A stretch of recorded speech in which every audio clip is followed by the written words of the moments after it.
3편부터 보시겠습니다. 시편 3편 1절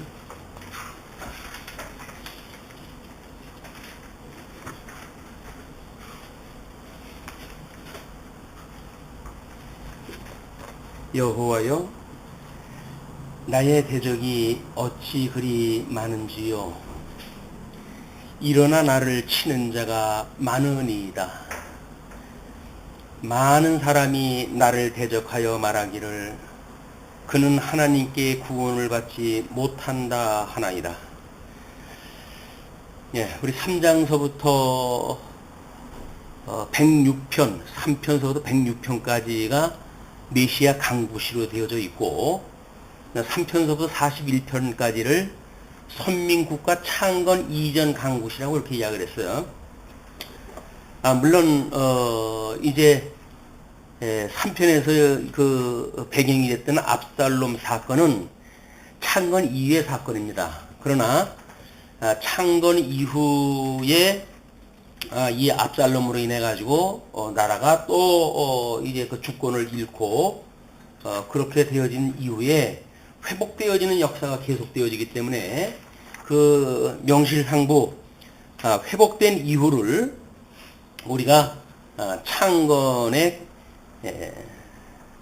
충분한 조건이 이루어졌다고 이렇게 보아서 창건 이전이다라고 하는 그런 그 개념은 압살롬의 반란이 포함되어진 역사적 배경입니다.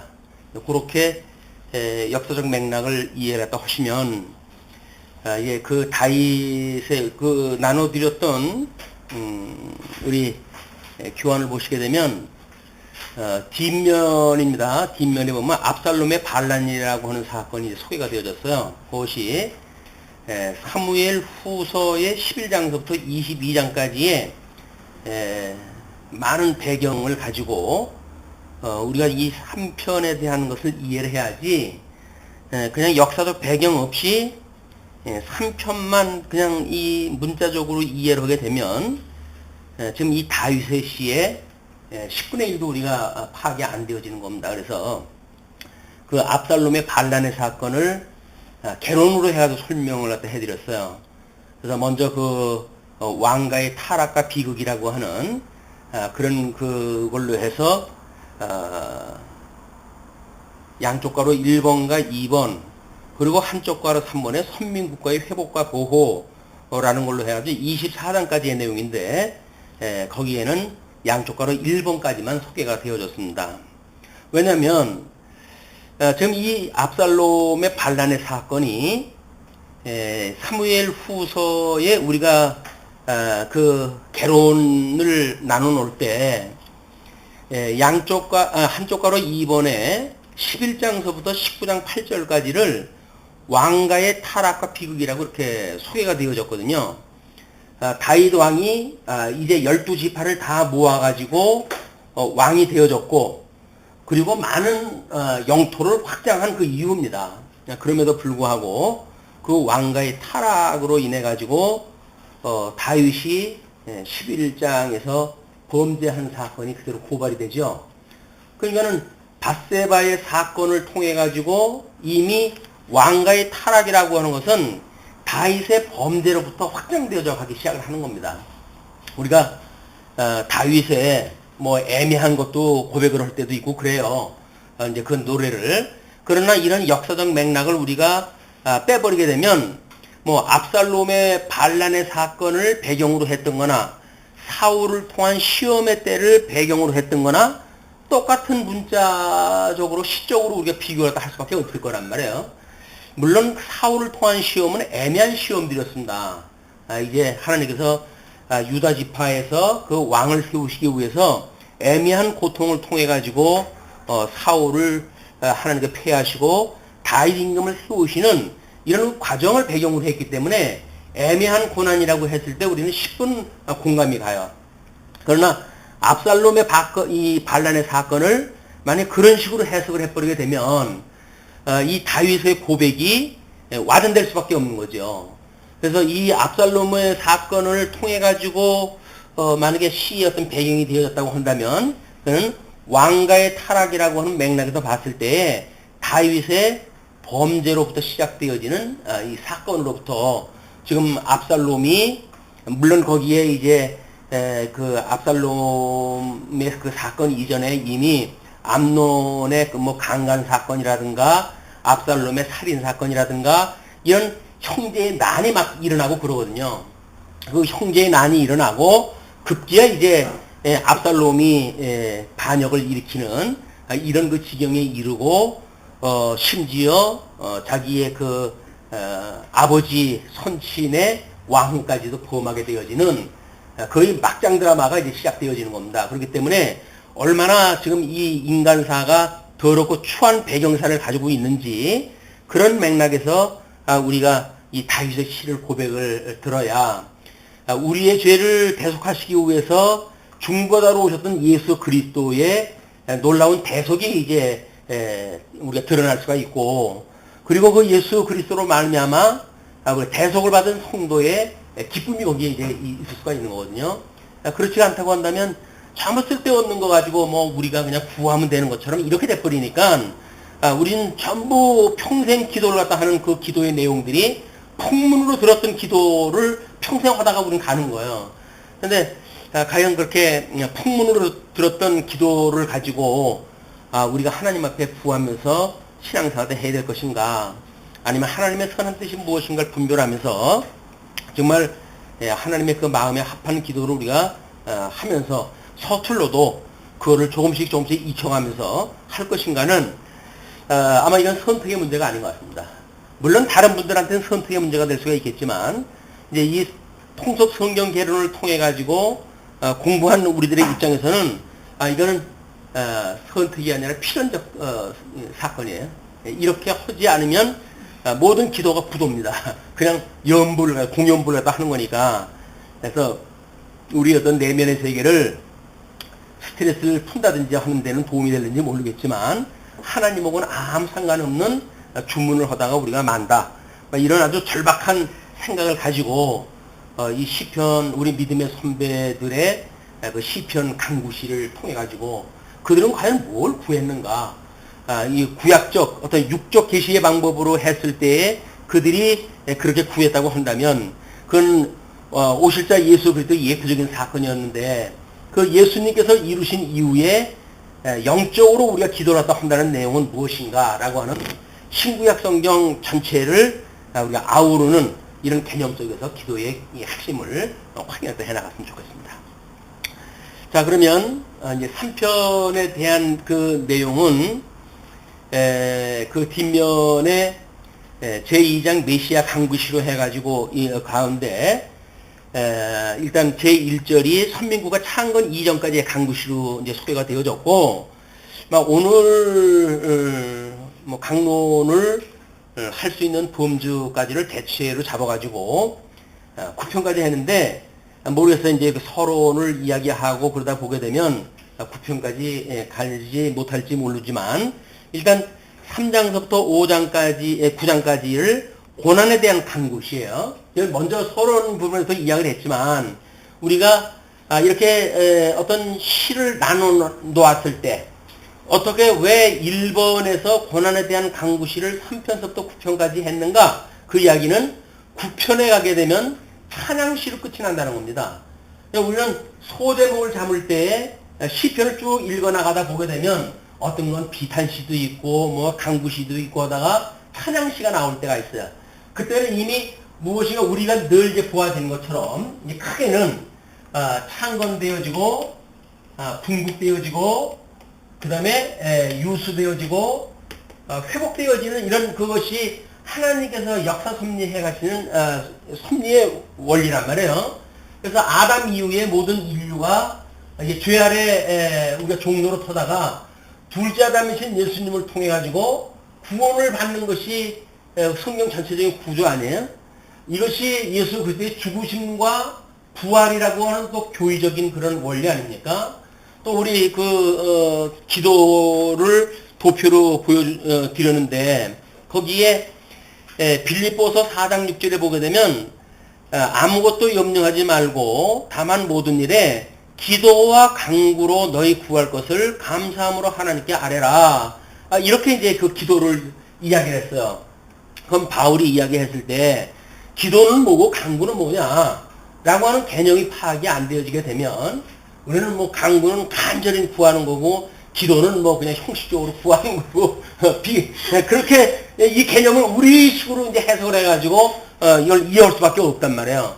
그러나 하나님께서 우리들한테 신령한 복음을 깨닫게 하시기 위한 하나님의 영광 계시를 통해 가지고 이제 우리한테 이런 걸 주었다고 한다면 회개라고 하는 것은 유수, 죽으심, 예수 그리스도의 죽으심, 그리고 예수 그리스도의 부활라고 하는 이런 십자가의 비하의 신분과 승기의 신분이라고 하는 십자가의 도를 설명하는 압축적인 내용들입니다. 우리가 이 유수되어졌다고 한다면 여기서는 회개의 일을 될 것이고, 그리고 회복의 것을 우리가 이제 이 간구를 갖다 하는 것이, 이 기도도 이 세트가 들어가야 된단 말이에요. 기도가 무조건 하고 달라고만 하는 것이 아니라, 내가 무엇을 잘못했는지 충분히 하나님 앞에 회개하고, 그리고 그러니 하나님께서 이거를 회복을 시켜주시지 않으면 저로서는 어쩔 수 없습니다. 하나님께서 이미 모세 오경을 통해 가지고 망하는 것도 포로로 끌려가는 것도 하나님이 다 약속을 딱 하신 것이고, 이제 선지자를 보내가지고 우리 회복하신다고 하시는 것도 언약되어진 내용이니 그 언약대로 우리를 구해주세요 라고 하는 것이 신명기를 포함한 모세 오경의 약속을 역사를 통해서, 이 역사서를 통해서 이루어진 그런 맥락을 우리가 이해하고 있기 때문에 이를 기도라도 할 수밖에 없단 말이야. 그건 이제 구약 성경이 또 언약이고 신약 성경이 성취라고 한다면 또 마찬가지죠. 어떻게 구약대로 우리 예수님이 오셨고 그 오셨던 예수님께서는 지상 사역은 어떻게 했고 천상 사역은 어떻게 했는지, 그래야 우리가 하나님 앞에 우리가 잘못되어진 뜻을 돌이키고, 그래서 우리가 죄인인 걸 고백을 하고, 그러므로 우리 하나님께서 의롭다고 칭해졌던 주님께서 그 의의 열매를 맺는 데까지 이르게 해주십시오 하는 것이 기도의 세트입니다. 이 기도의 세트는 회개와 간구라고 하는 것이 떨어지면 떨어질 수가 없는 거예요. 십자가의 사건을 우리가 고백을 다 한 거니까, 기도라고 하는 건 한마디로 신앙 고백 아니에요? 신앙 고백이라고 하는 거는 신앙이 뭐예요? 십자가의 도 아닙니까? 십자가의 도라고 한다면 죽으심과 부활이라고 하는 이런 양면이 다 포함되어져 있는 거지.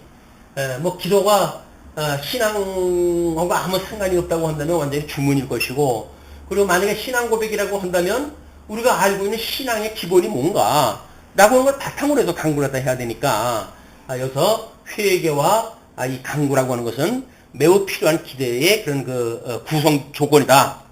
그래서 우리가 하나님께 만약에 대상을 하나님으로 기도의 대상을 삼는다고 한다면 그동안 우리가 어떤 경험을 했는가, 근데 이런 신앙적 근거에서 개인적으로 우리의 경험을 통해 가지고 선지식에 의한 그런 그 신앙생활이 있지 않습니까? 그 이 선지식을 가지고 있는 것만큼 우리 하나님에 대한 지식이 있으니까 찬양을 할 것이고, 그리고 여기까지 인도하셨던 하나님에 대한 감사가 있을 거란 말이에요. 이런 선경험적인 고백이 없이 무조건 오고 달란다고 하는 이야기는 막무가내인 거예요. 이렇게 우리들이 찬양을 하고 그리고 감사라고 하는 전제 위에, 그럼에도 불구하고 이걸 우리가 예수 그리스도의 부르심에 우리가 이제 참여되어진 신앙 고백이라고 한다면, 그럼에도 불구하고 견인에 이르는 동안 우리들이 뭔가 하나님의 그런 성령의 소욕을 거스리고 육체의 소욕을 따라서 사는 삶이 있으니까, 그렇게 했을 때 그러지 못한 우리를 불렀던, 우리를 죄에서 불러주셨던 예수 그리스도의 그런 그 놀라운 구속의 사건을 우리가 얼마나 찬양을 했는데, 그럼에도 불구하고 살다가 보니까 우리가 이렇게 생각 없이 산 부분이 많습니다 라고 했을 때 이 회개와 간구라고 하는 이런 구조로 되어진다는 거죠. 그래서 우리 하나님이 기도의 대상이라고 한다면 먼저 여기까지 인도하시는 하나님께 찬양과 감사가 나와야 돼요. 이거를 무시해놓고 무조건 달란다는 이야기는 기도의 조건이 안 되는 겁니다. 지금까지 인도하셨던 하나님, 나를 향하신 하나님의 기뻐하신 뜻, 이것을 분별할진데, 아마 하나님께서 원하는 건 그렇지 않았을 터인데, 저는 세상의 육체의 소욕에 기울어져 가지고 하나님의 선한 뜻을 따르기보다는 나의 기쁨, 나의 어떤 요구를 따라서 세상을 살아갔습니다 그러니 나를 용서해 주시고 하나님의 합당한 뜻을 따라 성장할 수 있도록 인도해 주세요. 라고 하는 것이 기도의 전체적인 구성 요소란 말이에요. 그래 놓고 우리가 이거를 나는 이제 죽어서 없고 나는 도저히 할 수 없는 겁니다. 주님 안에서 내가 함께 죽었으니까. 그래서 하나님 안에서 내가 의로 이제 가입이 되었다고 한다면 하나님이 이걸 하실 수 있는 일이고, 그러니 이러한 그 모든 기도의 내용을 예수 그리스도의 이름으로 기도합니다. 그 이야기예요. 예수 그리스도의 이름이 아니면 소용이 없어요. 예수 그리스도의 이름으로 기도한다고 그러면서 예수 그리스도의 뜻하고는 상관없는 걸 구한다고 한다면 말이 안 되잖아요. 이 기도의 조건이. 그러니까는 대상, 찬양과 감사, 회개, 강구, 예수 그리스도의 이름으로 강구. 그래서 그 5대의 구성 조건이 보통 신약성경에서 이야기하고 있는 기도의 우리 조건입니다. 구성 요소들로 되어져 있어요. 네, 그런 걸 염두에다 두시고, 그 다음에 이제 시편을 우리가 한번 살펴보는 것이,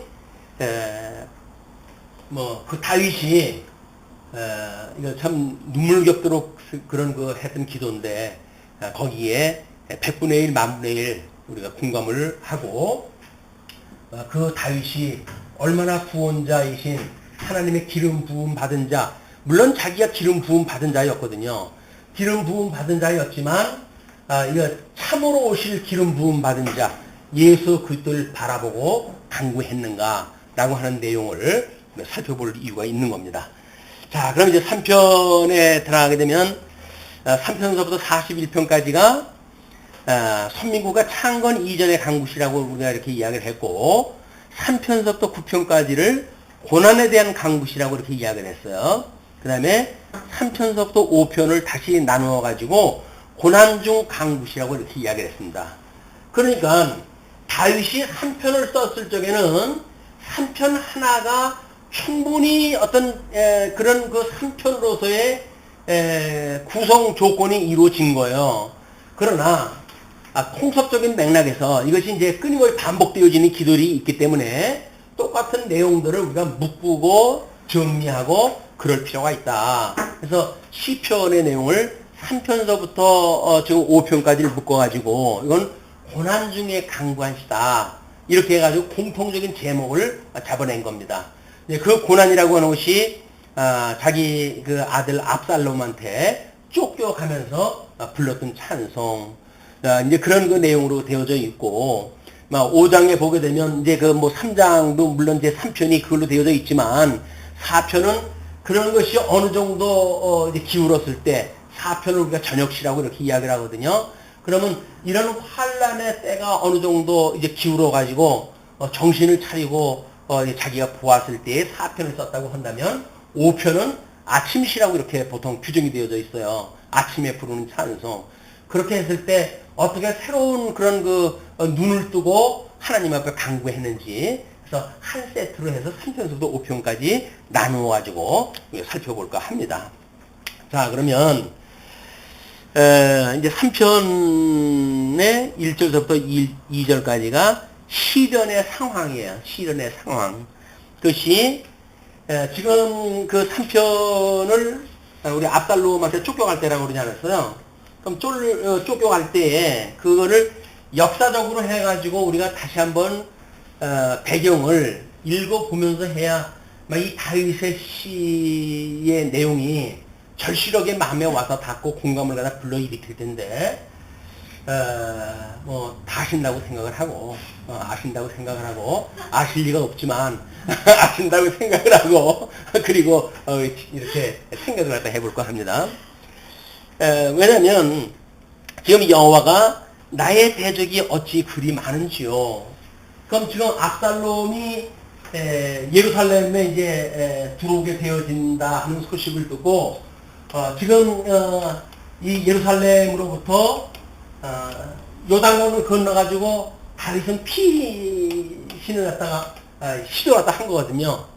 다른 종들을 이제 자기를 따르는 그런 가신들을 데리고 피난 중인데, 아직은 가나안 땅을 건너기 전 거기에 이제 그 다윗을 따라왔던 사람들, 이런 사람들에게 다윗이 너는 예루살렘에 가서 새로운 왕이 오른 내 아들한테 그를 일을 돌봐주거라. 뭐 이렇게 하고 어떤 사람에게는 그 일이 어떻게 되어지는지 돌아보고 나한테 알려달라든지 또 어떤 자에게는 보내가지고 계약을 세워가지고 이런 그 지금 위기를 몸놓게 해달란다든지 여러 가지 당부하는 사건들이 있어요. 나머지는 예루살렘에 지금 압살롬이 들어오기 전까지 적어도 이 다윗은 12지파, 먼저는 이제 유다 지파 한 지파만 다윗을 섬겼다가 저는 12지파가 다 우리도 따르겠습니다 뭐 이렇게 해가지고 시작되어졌던 그 왕국 아닙니까? 그럼에도 불구하고 지금 압살롬이 무엇인가 새로운 세대를 잡겠다 라고 하는 그런 그 소문이 뭐 처음서부터 압살롬이 그 짓을 했으니까 이 예루살렘 다윗궁에 이 사람들이 재판을 이제 받으러 가기 전에 중간에다가 처소를 지어놓고는 모든 사람들을 자기한테 끌고 온 거예요. 그리고 자기가 다 판결을 갖다 해주고 아주 인심 좋게 해가지고는 보내고 했거든요. 인심이 전부 압살롬한테 돌아선 겁니다. 그러니까 압살롬이 지금 예루살렘에 쳐들어왔다고 하는 그 이야기는 이미 대세가 기울었다고 하는 전략적 판단에 의해서 된 거거든요. 그러니 12지파 사람들도 뭐 그 사람들은 누가 왕이면 어때요? 아무 놈이나 왕이 돼도 그냥 나 배부르게 먹여주면 된다고 생각이 드는 거지 이렇게 백성들한테는 그런 거 없습니다. 누가 뭐 왕이냐 뭐 정치 체제가 어떻게 돼야 되느냐 이런 거 전혀 신경 안 쓰는 분들이에요. 뭐 지금 뭐 우리 남북 사건에 그런 것도 있고 여야 사건도 있었지만은 지네들끼리 이야기지 배고픈 사람들이 그게 뭔 상관이 있어요 지금. 그냥 이런 백성들의 생각을 읽어내지 못하게 되면 이렇게 이 다윗이 도망을 오면서 자기한테 충성을 맹세했던 사람들 안에 12지파 장로들이 다 와가지고 근데 압살롬한테 기울어 버려가지고는 이 다윗을 공격하는 데에 전부 한편이 돼버린 거예요. 그러니까 자기와 가신들 몇 명만 제외를 갖다 해놓고는 전부 대적이 되어진 겁니다. 그냥 기가 막힌 노릇이에요. 그렇게 됐으니까 여호와여 나의 대적이 어찌 그리 많은지요. 일어나 나를 치는 자가 많으니라. 그걸 이제 고백을 하는 거예요. 이들이 일어나가지고 나를 치는 자들이 꽤나 많습니다. 그러니 많은 사람이 나를 대적하여 말하기를 그는 하나님께 구원을 받지 못한다 하나이다. 다윗은 기름 부음 받은 자고 자기는 확신이 있어요. 그리고 이제 솔로몬을 통해 가지고 이제 다윗 왕국이 이어질 것에 대한 뭐 이런 어떤 그 계획도 가지고 있는 사람이고 나름대로 지금 이 다윗왕 창건되어지게 되면 다윗으로 하여금 이세의 뿔이 다윗으로 하여금 이 왕을 삼는다고 했던 약속을 근거로 해서 자기가 기름 부었다고 확신이 있기 때문에 자기는 나중에 다시 황궁한다고 하는 믿음을 가지고 있어요. 그렇지만 그걸 모르는 사람들은 눈에 보이는 현상만 볼 거 아닙니까? 이 사람들은 현상을 보는 거예요. 현상을 통해 가지고 대세가 기울었다 이렇게 보는 거거든요. 다윗은 뭘 보냐면 하나님의 언약을 보는 사람이에요. 또 언약에 의하면 자기가 왕위에 이건 유지를 해야 되거든요. 그러니까 우리 믿음으로 산다는 이야기는 현상을 보고 사는 것이 아니라 믿음을 보고 언약을 보고 사는 거란 말이에요. 이게 믿음이다. 믿음이라고 하는 그거는 현상을 보고 그러겠다, 추측을 했다고 하는 건 믿음이 아니에요. 그냥 그건 확신, 자기의 신념, 뭐 이런 어떤 해 아래에서의 그 자기의 결단이지 믿음하고는 아무 상관이 없는 겁니다. 그러나 믿음의 이 다윗은 비록 대세가 기울어가지고 많은 자들이 자기를 대적하고 있지만 나는 황궁할 것이 틀림없어 라고 하는 믿음을 가지고 있는 사람이에요. 그러니까는 이제 법계를 가지고 뭐 이 따라왔던 제사장들 그런 사람들을 다 돌려보내잖아요. 하나님께서 이제 때가 되면 나를 부르실 때 내가 그 예루살렘 산성에서 그를 찬양할 거야. 그러니 너는 거기다 가 있어. 이렇게 이야기를 해버린단 말이에요. 이거는 믿음이 없이는 다른 사람이 뭐 미친 짓입니다, 이게. 제가 미치지 않고 어떻게 저렇게 이해하느냐. 이렇게 되어지지만 다윗은 언약을 믿었어요. 언약을 믿는 것이 믿음입니다. 믿음. 그러니까는 나를 대적하여 말하기를 그는 하나님께 구원을 받지 못한다 합니다. 이들이 그렇게 이해한다는 거예요. 자기 하나님의 언약과 상관없이 이 사람들이 얼마나 하나님의 그런 그 뜻하고 무관하고 무지문명하면 이런 거 일을 하겠습니까? 그런 거 고백이지요. 그러면서 셀라 이렇게 해가지고 이제 그 단락을 갖다 맺습니다. 셀라라고 하는 그런 그 뜻은 뭡니까? 이제 우리 도표에 보게 되면 한쪽 가로 7번에 셀라 이렇게 했을 때 청중들이 소리를 높여야 할 부분이라고 이렇게 이름을 붙여놨어요. 그냥 음악적 구호예요. 음악적 구호로 갖다 해가지고 이렇게 하나님의 구원을 받지 못한다 하나이다 라고 이야기했을 때 사람들이 거기를 음을 갖다 높여가지고 이럴 수가 뭐 하는 그 감정을 충분히 실어가지고 이제 읽도록 되어져 있단 말이야. 그렇게 됐을 때 그 셀라라고 하는 그런 그 가로쳐놓고 우리는 그냥 아무 뜻 없이 지나가잖아요. 그런데도 불구하고 이제 시편을 읽었던 많은 믿음의 사람들이 이런 그 내용들을 연구하고 공부하고 뭐 이렇게 해가지고 나름대로 다윗이 시를 좋아했던 사람이니까 자기의 그런 그 찬양대를 구성을 갖다 하고 그들로 하여금 찬양을 하게 하고 그러지 않았어요. 그런 거에 맞춰가지고 이제 시를 갖다 쓴 거지요. 그래서 셀라 해가지고 2절에 그렇게 끝을 맺습니다. 그러면서 이제 3절로 넘어가게 되면 3절로 6절까지 흔들리지 않는 신뢰에 대한 걸 하나님 앞에 고백을 갖다 해요. 대적은 많지만 여호와여 주는 나의 방패시요 나의 영광이시요 나의 머리를 드시는 자이니이다. 아주 정확하게 하나님에 대한 신식을 가지고 있는 거 아니겠어요? 그러니까 나의 방패라고 하는 건 뭐예요? 이 지금 천만인이라고 이걸 자기의 대적을 천만인이라고 표현했다 하는데 천만인이 나를 에워싸고 있습니다. 그런 그 이야기예요. 그러면 이 천만인이 에워싸고 있는 그거를 막을 수 있는 방패가 누굽니까? 이게 여호와 하나님이다 그 이야기예요. 나는 이제 혈혈단신으로 도망을 가는 이런 신세가 됐지만 하나님께서 나의 방패가 되어 주신다고 할 때 이 천만인의 모든 대적을 막을 수가 있습니다. 그런 이야기 아니에요? 너무 멋있는 그런 그 표현 아닙니까? 어떤 사람은 또 그런 이야기를 하더라고요. 방패는 한쪽 면만 막지만 우리 하나님의 보호는 우리를 온전히 에워싸가지고 어떤 것 하나 우리의 이 털끝 하나 해치지 못하도록 우리 하나님 우리를 보호하신다. 이게 이 험악한 세상에서 음부의 권세가 끊임없이 이루어지는 이런 때에 하나님을 믿고 살아가는 성도들의 심령의 평강의 상태란 말이에요. 이걸 우리가 예수 그리스도로도 하나님과 예수 그리스도로조차 은혜와 평강이 함께 하실지어다 라고 하는 강구의 내용인 거예요. 은혜가 우리를 갖다 둘러싸지 않으면 이 세상이 얼마나 음부 권세가 우리를 흔들어 됩니까? 거기서 하루아침도 우리는 편할 수가 없어요. 한 시간도.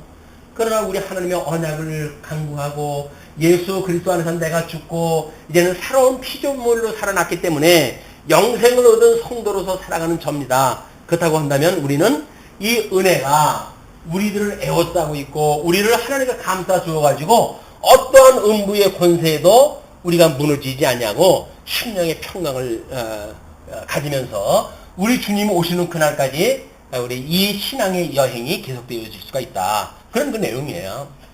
자, 이제 나의 방패시요 나의 영광이시요. 이 하나님이 이 계시가 목적이라고 그랬어요. 하나님이 창조를 하고 모든 이렇게 하신 것은 이 계시가 목적이라고 했어요. 계시 목적. 이 계시 목적은 영광 선포에 있다고 그랬죠. 하나님의 영광 선포에 있다. 근데 이 영광의 본체가 되시는 분이 하나님이라요. 성부 하나님. 이분은 영광의 본체가 되시고 그리고 영광의 광채로 해가지고 예수 그리스도를 보내주셨다 그랬잖아요. 그러니까 하나님을 본다고 하는 거는 예수님을 보는 것이 하나님을 보는 거예요. 예수님을 볼 수가 있고 예수님을 하나님을 믿을 수 있는 사람은 하나님을 우리가 보는 거란 말이에요. 그런데 우리 영광의 능력으로 해가지고 성령 하나님께서 능력을 우리한테 주셔가지고 세상 권세가 아무리 우리를 속인다고 하더라도 하나님의 말씀을 믿을 수 있는 이런 믿음이 우리한테 있기 때문에 나라와 권능과 영광이 아버지께 영혼이 있습니다. 이것이 영혼이 아버지의 것입니다. 라고 하는 걸 우리가 기도 만미에 주기도에서 이걸 고백하다 하는 거예요. 모든 영광과 나라와 능력이 아버지의 것입니다. 라고 고백을 하는 거예요. 우리 죽어서 없는 사람들이니까 뭐 아직 살아있어 하는데 일일이 많다고 생각하면 어쩔 수는 없지만 뭐 더 있어요. 그건 뭐 이건 누구도 못 말려요. 이거는 내가 죽어서 없습니다라고 하는 사람은 예수 그리스도 안에 죽었기 때문에 새로운 피조물로의 새로운 세계를 우리가 보고 살아가는 거고, 그렇지 않고 아직도 죽지 않았기 때문에 이 세상의 근심 걱정, 나의 계획, 뭐 나의 목표 달성 이런 걸 위해서 살아가는 분들은 그렇게 살아갈 수밖에 없지. 어떻게 했어요? 예수님이 믿어지지 않는데 어떡합니까? 예수님을 믿는다는 이야기는 내가 그분과 함께 죽고 그분과 함께 살았어요 라고는 지금 세례를 믿는 거, 세례를 받았다는 거 아닙니까? 예수 믿고 우리가 교회에 이제 와가지고 세례를 받는다는 이야기가 뭐예요? 신앙 고백적으로 하고, 저는 예수님과 함께 죽었어요. 그리고 예수님과 함께 살아나서 이제는 새로운 피조물로 살아갈 겁니다. 그래서 이제는 자연인이 아니라 성도로서 주님의 몸된 교회 성도가 되기를 이제 우리 이 성부와 성자와 성령의 이름으로 고백하다 합니다. 라고 해서 그 교회가 우리의 세례 교인인 것을 선포합니다. 그런 거 아니겠어요? 그럼 모든 교인들 앞에 이분은 예수님과 함께 죽고 이제 다시 살아나서 우리와 하나의 유기체가 되어진 성도입니다. 라고 고백을 갖다 해놓고는, 그리고 신앙생활은 여전히 신앙 고백하고는 전혀 상관없는 걸 한다면 어서 오겠어요? 고발을 갖다 하겠어요? 무효를 시키겠어요? 할 수 없는 거예요. 그러니까 가짜가 교회생활을 해도 할 수가 없어요. 그러니까 그 가짜는 우리가 그냥 하나님께서 저 가짜를 진짜가 되게 해주십시오 기도할 수밖에 없는 거죠. 근데 가짜가 진짜 척 해가지고 또 이게 성도들을 무섭게 하게 되면 참 힘듭니다. 가짜가 행세하는 그 교회면 더 힘들어요.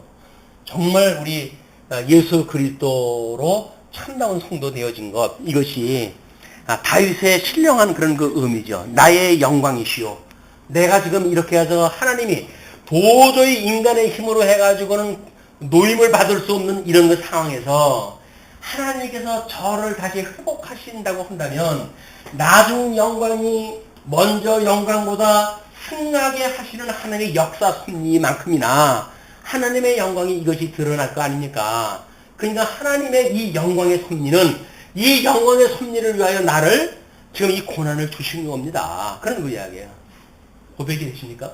공감이 되시나요? 내가 이 고난 받는 것이 하나님의 영광을 드러내시기 위한 일입니까? 일입니다. 라고 하는 신앙 고백 오거든 고민될 게 없죠. 그게 안 믿어지니까 우리한테 지금 그냥 아우성을 치면서 해결해 달라는 거 아닙니까? 근데 주님께서 저한테 이 사기로 밀어넣으시는 거는 다시 회복을 해서 하나님의 영광을 드러내시기 위한 하나님의 극적인 이런 영광의 선포를 위한 섭리였군요. 그러니 이 일이라 할지라도 저는 감당하기를 원합니다. 라고 하는 것이 정신 차린 우리들의 기도지요. 물론 위기에 빠지게 되면 정신 차릴 수가 없으니까 우리가 할 수 없이 이런 하나님의 섭리는 자체하고 때를 쓰고 이렇게 이제 되어지지만 하나님의 은혜를 깨닫고 그래도 성경 공부할 적에는 성원 정신은 이걸 공부를 해놔야 또 익힌 공부를 하다 하고 또 현장에 들어가서 또 시행착오를 하다 할 망정 이거 150편까지 공부하려면 한참 가니까 충분히 익힌 공부가 되지 않을까 기대가 합니다. 나의 영광이시오. 그리고 그의 나의 영광이기 때문에 나의 머리를 드시는 자인이다.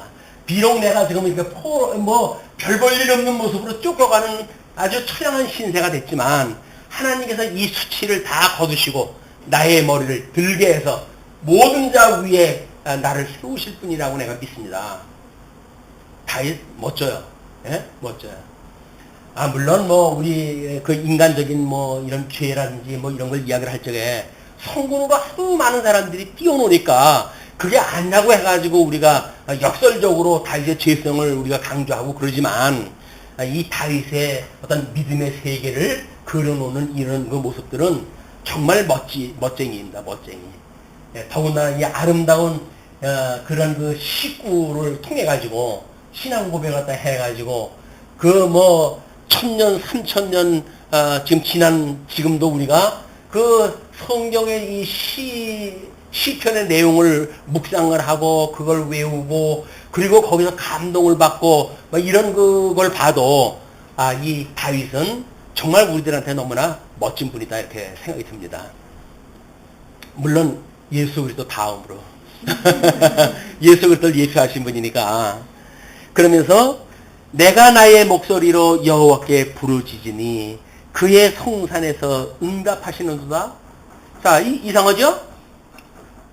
동사가 두 개가 나오는데 내가 나의 목소리로 여호와께 부르짖으니 그 이야기는 아직 미완의 이야기죠. 현재 진행형이에요. 그렇죠? 부르짖다 그런 그 이야기예요. 그런데 그의 성산에서 응답하시는도다 라고 해가지고 하나님의 응답이라고 하는 건 이미 과거에 이게 되어진 걸로 설명이 되어진단 말이에요.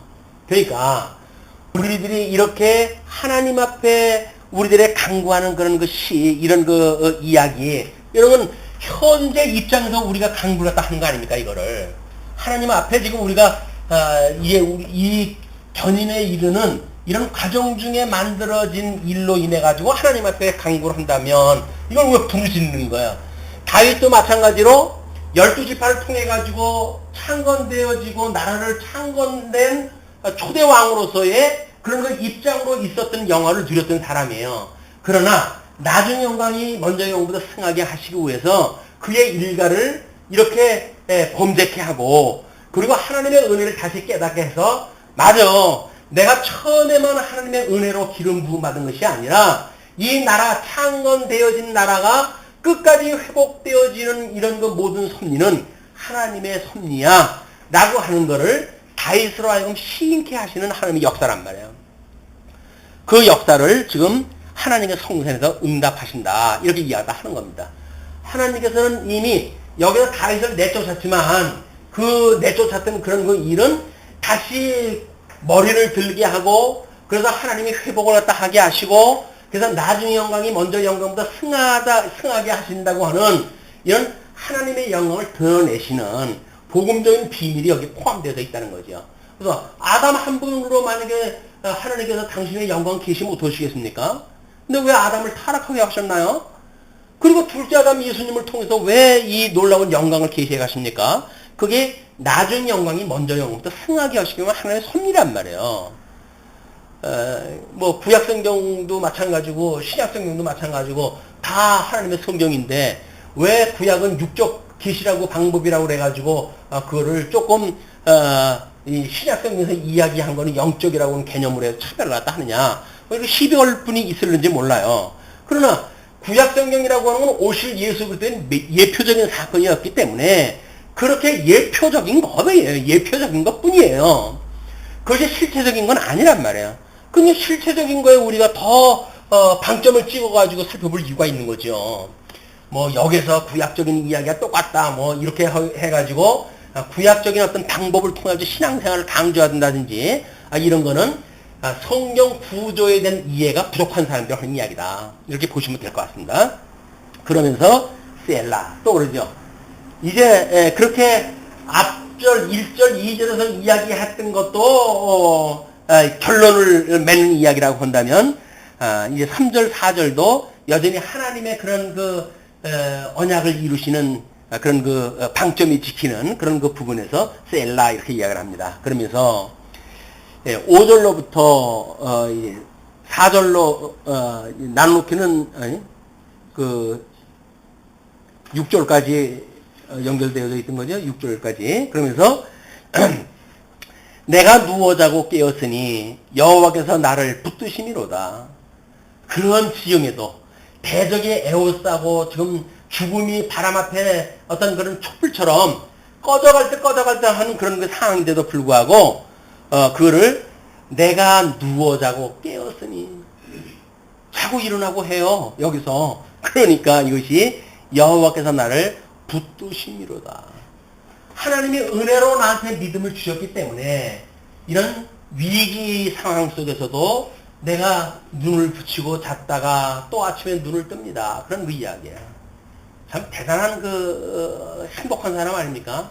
이런 위기 속에서 잠을 잘 수 있다고 하는 그 다윗은 행복한 사람이에요. 그러니까 사랑하는 자에게 잠을 준다고 하는 그 의미를 아시겠죠. 그러면서 여기 나오는군요. 천만인이 나를 애워싸 진친다 하여도 나는 두려워하지 아니하리다. 천만인이 나를 갖다 애워싼다 할지라도 두려워하지 않겠다는 거예요. 이런 거를 잘못 이제 오해를 해가지고 직접적으로 자기 자신에다 끌어들이게 되면 아무도 안 해도 혼자 한다는 이런 억지 이야기가 나와가지고 동역하는 사람들의 맥을 빼놓는 그런 거 일이 되어지는 겁니다. 이거는 예수님이 혼자 오신다는 이야기지. 성도들이 혼자 한다는 얘기가 아니에요. 성도는 이미 지체인데 묶여져가지고 함께하는 일인데 아무도 안 해도 내가 혼자 한다 그런 그 이야기는 이런 구약의 어떤 그 아이디어를 자기의 직접적인 걸로 인용했던 만용에 가까운 그런 그 오해라고 보여집니다. 우리는 그럴 수가 없어요. 주가 아니면 아무것도 안 됩니다. 라는 고백이 가능하죠. 아무도 안 하는데 내가 혼자 무슨 수로 해요. 그러나 주가 나와 함께 오신다고 한다면 내가 이러기도 하고 저러기도 하겠습니다. 라는 이야기는 나와요. 그리고 주님이 함께 오신다고 한다면 다른 사람이 나를 대적을 했다 하고 나를 반대한다고 할지라도 저는 주님 앞에서 함께 살아가겠어요. 라고 하는 거는 우리의 이해가 되어지죠. 이런 것들이 어떤 표현을 갖다 했을 때 거짓 자칫 잘못하게 되면 마치 다윗과 같은 믿음의 용장으로 하기는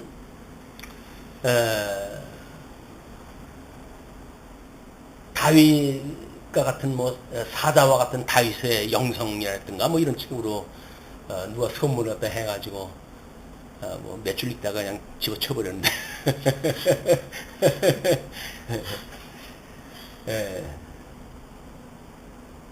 다윗과 같은 영성이 아니에요. 다윗과 같은 영성.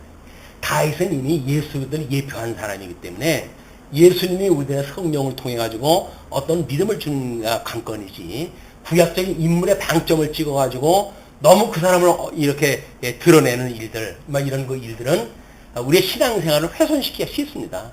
왜? 모델을 삼고 싶으니까. 그래서 나는 다윗과 같이 바울과 같이 그럴 수 없을까요? 이러고 찬송하다 하는데 그냥 자기 일이나 제대로 해요. 무슨 다윗 하나님 주신 은사 나에게 싫으면 살면 되지. 무슨 다윗과 같이 바울과 같이 그렇게 살 수는 없을까?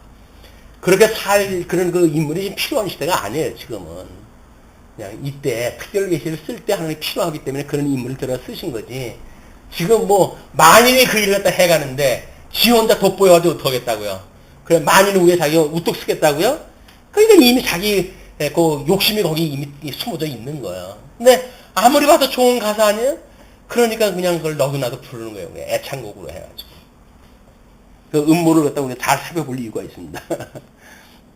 자, 그러면서 7절로부터 8절 고난 중의 강구를 이렇게 이야기를 합니다. 이제 그렇게 믿음을 가지고 있습니다. 그러나 여호와여 일어나소서는 뭐예요? 이렇게 하나님의 계획이 있었고 뜻이 있었고 이걸 실현했으니 이제는 주님께서 이 일을 일어나서 나의 하나님이여 나를 구원하소서. 이제는 하나님께서 구원을 갖다 이루실 때가 됐습니다. 그 이야기야. 자기는 더 이상 가게 되면 낭떠러집니다. 이제 한 발자국만 더 밀리면 낭떠러집니다. 주께서 이제 이 일을 갖다 하셔야 될 때입니다. 그러니까 일어나소서 나의 하나님이여. 멋있잖아요. 나의 하나님이여. 나의 하나님이여. 우리 예수 그리스도로 우리가 믿는 그런 그 하나님은 소문으로 들어서 알고 있는 하나님, 이런 하나님은 아무 의미가 없어요. 그것이 서툴고 그럴지라도 내가 말씀을 통해서 믿어지는 하나님, 또 일신공을 통해 가지고 체험되어진 하나님, 그런 그 하나님이 나의 하나님이라고 부르는 겁니다.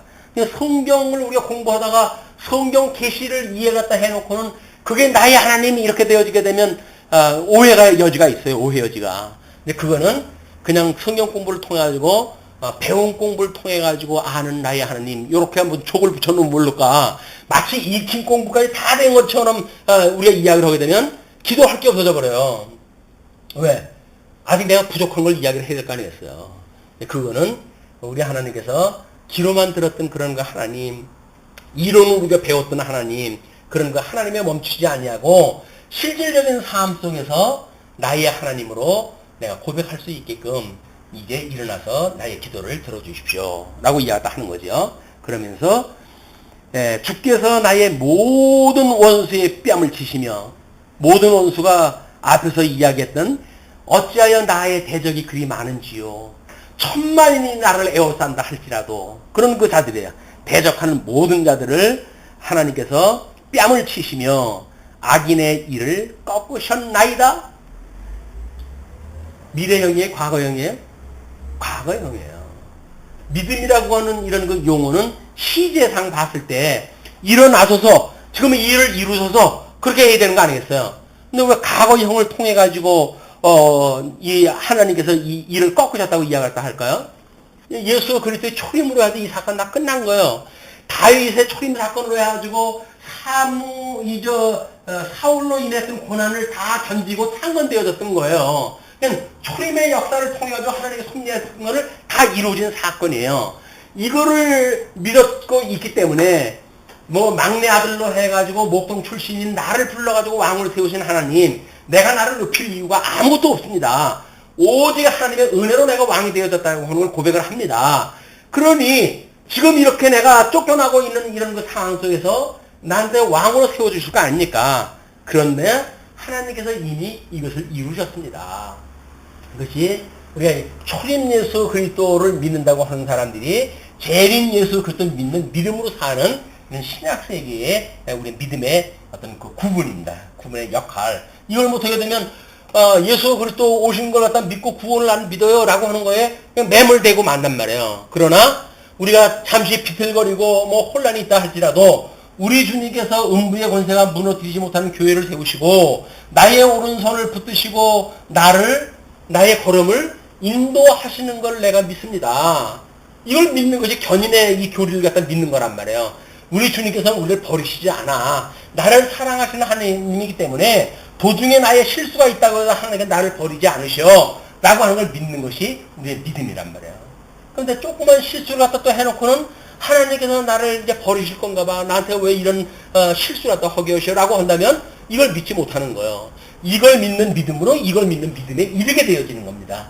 로마서 이야기했던 것도 물론 거기서는 구약을 믿는 믿음으로 신약을 믿는 믿음에 대한 이야기지만 복음에는 오직 하나님의 의가 나타나서 이 믿음으로 믿음에 이르게 하나니 오직 의인은 믿음으로 말미암아 살리라 한다 이렇게 이야기를 하잖아요. 그냥 이 의인이 사는 건 믿음으로 사는 거지 자기 어떤 행위가 그렇게 되어졌기 때문에 믿는 게 아니란 말이에요. 그건 당연히 실수가 있어야지요. 다만 이 실수가 있었을 때 하나님 앞에 이제 이 실수가 이제 하나님 앞에 우리가 실수한 거라고 한다면 회개를 통해 가지고 우리를 구원하셨던 하나님, 그 놀라운 영광을 우리한테 보여주셨던 하나님, 그럼에도 불구하고 내가 육체의 소욕이 연약하여서 이렇게 할 수밖에 없었습니다. 그러나 이 죄를 여전히 우리 주님께서 용서하실 수 있는 분은 주님밖에 없사오니 저의 죄를 용서하여 주옵소서 라고 했을 때 우리 구원받는 성도인 걸 믿게 되어진단 말이에요. 이것이 지금 그 악인의 일을 꺾으셨다. 과거형으로 이해를 할 수가 있단 말이야. 이 시가서에서 특별히 이제 그 어떤 시적 표현이라고 하는 그런 그 문제는 나름대로 시제가 자유로워요.